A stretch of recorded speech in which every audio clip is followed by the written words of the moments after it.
Hello everyone, it's your favorite realtor, Erica Hernandez with Better Homes and Gardens Real Estate, Gary Green. So the older I get, the more I realize sometimes we're not prepared for what the future holds. There's a lot of responsibilities when you grow up and become an adult. One of the biggest responsibilities as an adult is your finances. Today, we're going to be meeting with a financial planner who is going to be going over what it means to have a financial planner in your life and the many benefits of being able to speak with a financial planner. It is really important that you are completely ready with all your finances before purchasing a home. So I thought it'd be very special to have this person today to share with you all the knowledge he has and how you can contact him for more information. If you would like to meet my special guest today, who is a financial planner, please stay tuned. Don't forget to follow me on social media at Erica Houston Realtor on Snapchat, Facebook, Instagram, LinkedIn, and Twitter. And go to my website at www.erikahoustonrealtor.com. How cute is this? They are definitely in the Halloween spirit. I love it. Hey, here's my special guest. How are you this morning? I'm doing good. How are you?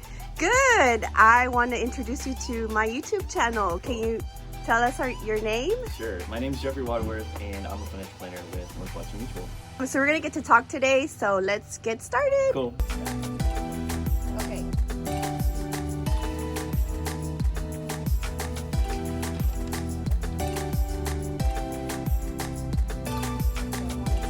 Does that feel better?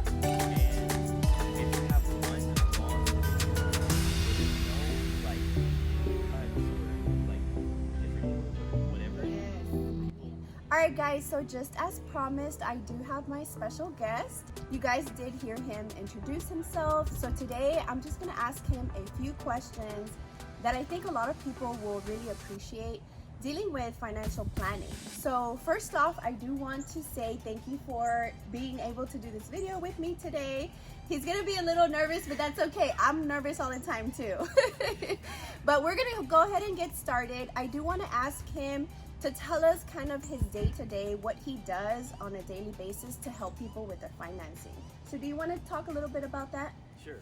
Okay, so what I do is financial planning, and what I really do is I sit down and I get to know people, where they're at, what's important to them in life, and then help them define their goals, their most important and meaningful objectives that they want to see happen, and then map out at a very high level after we're able to gain that perspective of where they are and where they want to go, a plan on how to do that and how to get there in a very simple way to put it.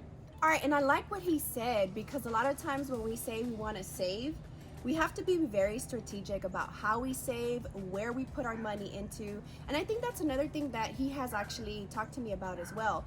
Investing your money, if you're not only if you are struggling with finances, but you're actually trying to plan for the future. So what can you say about that? So I think the most important thing whenever it comes to having a strategy and saving and investing towards your future is really just having a plan, a perspective, and then being intentional about executing it.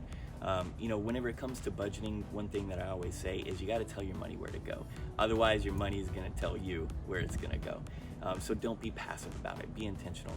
And don't worry about making mistakes. Don't give up. Just continue going down that path that you've planned out with that perspective that you have of where you're reaching for. You got to have a target, because if you don't have a target, you're going to hit nothing every single time. But yeah, just being intentional, having a perspective and a plan and something that you reach for is pretty much the most important part of it. All right, Jeff, so you keep saying this word intentional. We have to be intentional with how we deal with our money. I would say as a professional, it's better to use you or have a conversation with you about what the tools and resources that you have to help. I mean, it's easy to save, but when you have someone who is a professional, just like when people try to buy a home by themselves, they think it's really easy, but you should probably use a realtor. We do this every day. We know what things work and don't work, and I'm sure you've seen that too with your clients, and you're able to use that experience with future clients, correct? Yeah. I think one of the most valuable things, especially like whenever you actually helped us buy our house, Right. was being able to lean on you Yes. for your experience and everything that you have seen, like you said, and what you've gone through. But you also have access to a lot of different tools and resources, like you said, that I would not have access to, like, databases of Right. information that you constantly are able to access and use in what you do. Also, just having relationships with other Relationships, professionals correct. that you're Yeah. with, that is one of the biggest deals. So with Northwestern Mutual, one of the coolest things that I see is that we really work as a team.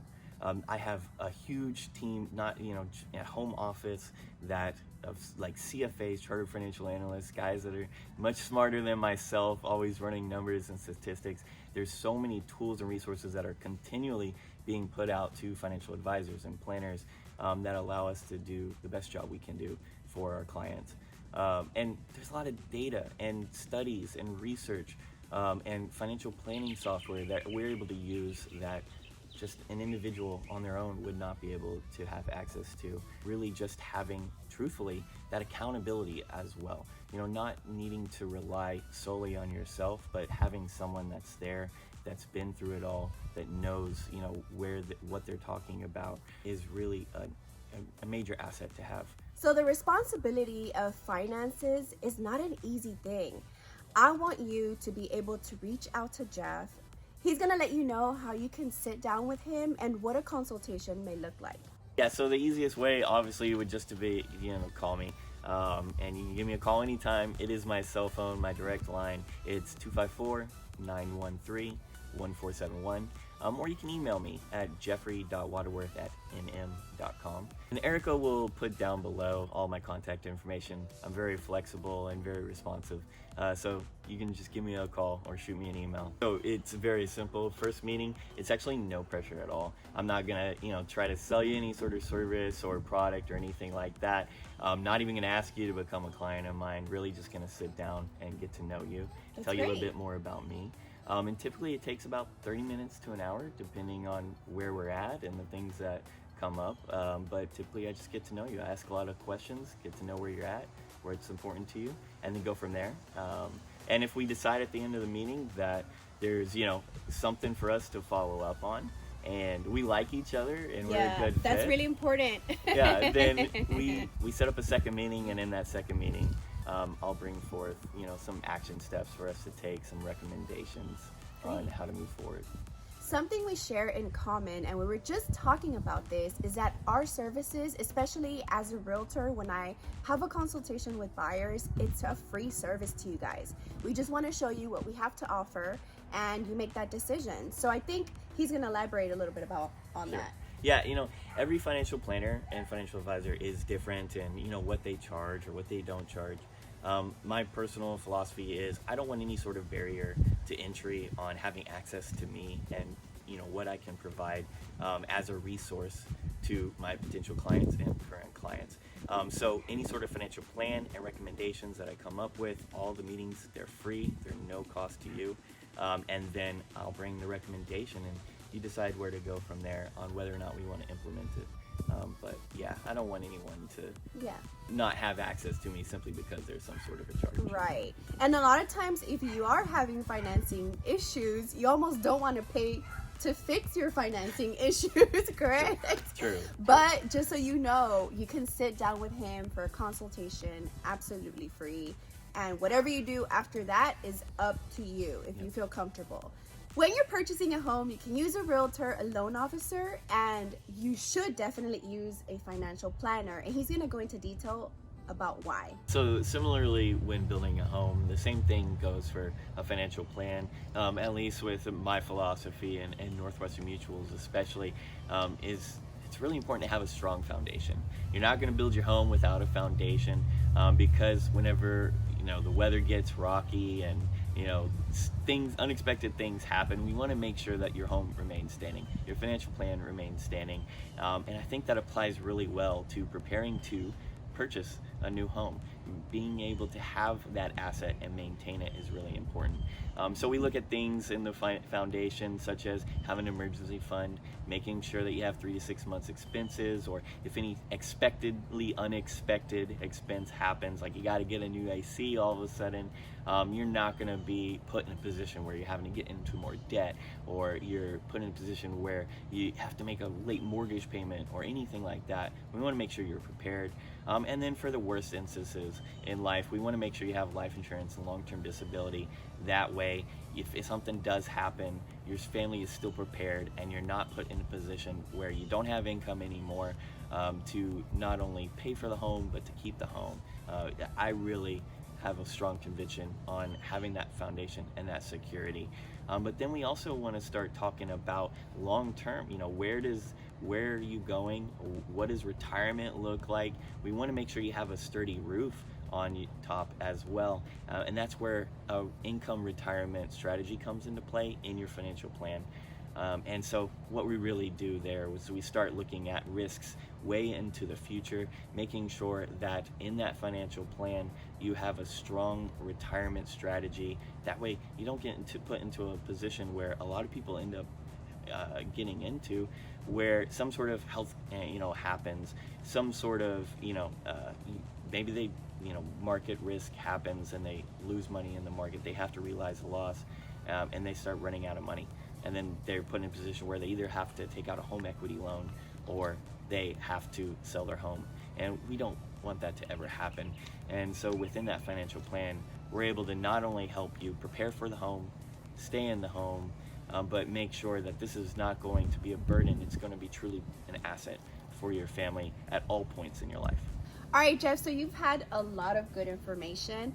I do want to ask you, what do you think the biggest struggle is for people and savings and their finances? So I've seen reports that say that the average person doesn't actually have a big savings account. Why do you think that is happening to people nowadays? Especially the talk of the day is always millennials. So I want to educate all the millennials and I want to give you the resources. So can you talk about that a little bit? Sure. I think millennials kind of get a bad rap, honestly. But I think truly the biggest issue today has to come down with we don't have the financial literacy education being taught to us just in general. And we're honestly part of a society that's all about consumerism. Consuming, right? And it's cool to get that brand new car. Right. It's cool to get the big home that you can afford, right? You can make the payments, and we're told that it's okay as long as we can make the payments.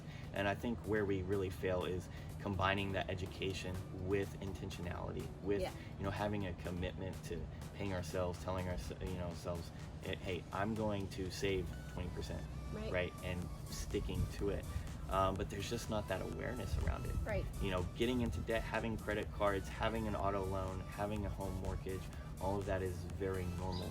Yeah. And combining that with a lack of literacy and financial literacy and education around it, I think is kind of like a perfect storm of what we're seeing now. And so the more we make, the more we end up spending, the more monthly payments we take on. And I find it actually fascinating that a lot of people that I sit down and talk with, I bring up a budget. And truthfully, within that budget, people don't know what a budget is, to be honest. I mean, that's not something that's brought up in normal conversation. Yeah. That brings up another point that I think I can talk about.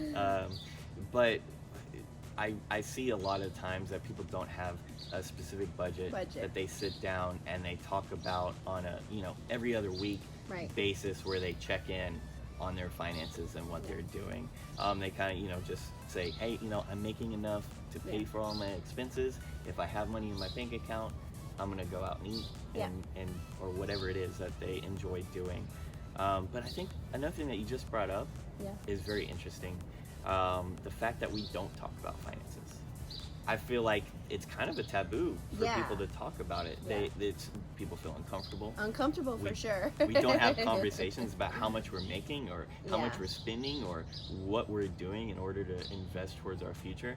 And I think we really need to start opening up more conversations and sitting down with each other and really combining our knowledges and experience to help us get that financial literacy, Yeah. to help us get that education, to help us have that accountability Right. and intentionality Yeah. in what we're doing. And I think, so in the past I have made videos.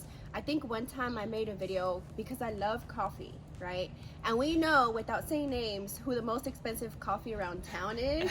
I got coffee at a place that's not so popular for coffee, and it was way cheaper. And there was two reasons why I did that. One, I want to support other local businesses, and then two, I also want to save money because all coffee at the end of the day tastes pretty good. I mean, yes, some taste better than others, but at the end of the day, it's coffee. So those little small things like making coffee at home or things like that, sometimes I do bring that up, but I don't push it on people. And I think we just need more of it. We need more influencers saying, hey guys, you don't have to go get this expensive coffee, but everywhere I look, they all have this expensive coffee cup. You know which one I'm talking about? But every post on Instagram, every post everywhere, it's like, if you don't have this particular coffee that's very expensive for no reason, really, Yeah. we can treat ourselves, and that's important to talk about too. And I think there's so much more conversation that we can have, and we will. But yeah, you have to be very intentional about what you do and sit down and think about, where am I wasting money, really, with things that are not things that you really need. So Yeah. it was a great conversation. I agree. All right, guys, so we may have more videos with you guys, but I do appreciate Jeff being with me today and having me in his home. It's so beautiful. I'm glad I came back to see it. His yard is amazing. I might give you a little tour around. Thank you. Thank you. I appreciate it. Thank you. All right, guys, if you're still here, don't forget to like this video and subscribe to my channel so you don't miss any other videos. I'll see you next time. Bye.